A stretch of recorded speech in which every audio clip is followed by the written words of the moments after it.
வணக்கம். இப்போ பூரி கிழங்கு சொல்கிறேன். பூரி மசால் கோதுமை மாவு பிசைஞ்சு வச்சுட்டு கொஞ்சோண்டு நல்லெண்ணெய் விட்டு மேலே பிசைஞ்சு அதை நல்லா அப்பளமாக இட்டுண்டு வீட்டில் ஹோம்மேக் அதில் சோடா உப்பு போடாததுனால வீட்டில் அது வயிற்றுக்கு ஒன்றும் பண்ணாது. டெய்லி இட்லி தோசையே சாப்பிட்றதுனால ஒரு நாளைக்கு பூரி பண்ணி சாப்பிட்ருந்தோம். வீக்லி ஒன்ஸ் ஆனியனை நல்லா வெங்காயத்தை கடுகு தாளித்து கொட்டி பெருங்காயத்தை போட்டுட்டு உறிஞ்சப்புறம் ஆனியனை சின்ன பொடியாக நறுக்கி போட்டு தக்காளி ஒன்று போட்டு கருவேப்பிலை போட்டு உப்பு போட்டு கொஞ்சம் மஞ்சள் பொடி போட்டுட்டு ஒரு பச்சை மிளகா உரப்புக்கு போட்டுவிட்டேன்.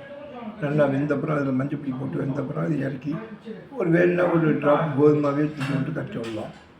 கடுகு தளிச்சு போட்டுட்டு அது நல்லாயிருக்கும். இது கிழங்கு மசாலா பூரி சாப்பிட சுவையாக இருக்கும். நீங்களும் பண்ணி பார்க்கலாம். இது எல்லாருக்கும் தெரிஞ்ச ஒன்று தான். பூரி கடையில் போய் வாங்கினோம்னா சோடா உப்பு போட்டிருக்கும், பெருசாக ஊற்றி இருக்கும். ஆனால் அதில் நிறையா இது இருக்கும். அதில் ஒரே சோடாப்பெல்லாம் இருக்கும். கடையில் வீட்டில் பண்ணுறதுனால சோடாப்பெல்லாம் போடல, சுமாராக போட்டுருந்தாலும் ஹெல்த்துக்கு எஃபெக்ட் பண்ணாங்க. இது பூரி எல்லாருக்கும் தெரிஞ்ச ஒன்று தான். புதுசு இல்லை, ரொம்ப நாளாகவே பூரி சாப்பிடுவோம். அது சின்னதாக பண்ணோன்னா ஒரு 2-3 பீஸ் வேணுங்கிற அளவு சாப்பிட்டுக்கலாம். எண்ணெய் என்னென்னா வடிகட்டி எடுக்கணும்.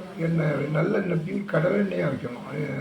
கிரவுண்ட் நட் ஆயில் வச்சோம்னா ஒரு ரீஃபைண்ட் பண்ணி வச்சோம்னா கெடுதலில் பாமாயில் வச்சு சாப்பிடாதீங்க. ரெண்டாவது அப்படியே இன்கேஸ் பாமாயில் வச்சு சாப்பிட்றப்ப நம்ம ரீயூஸ் பண்ணாதீங்க. அதை கருகி போய்டும், அதை கொட்டிடும். கெடுதல் பாமாயிலே கெடுதலுங்கிற. ஆனால் இப்போ பாமாயில் தான் நிறையா உபயோகப்படுத்துகிற. அதை ரீயூஸ் மட்டும் பண்ணாதீங்க. Thank you. This is Ramasamy from Kumbakonam gambit Kovai.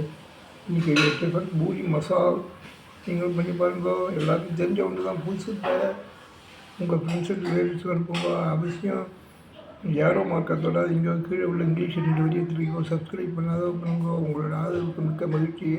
Ramasamy from Coimbatore. Thank you.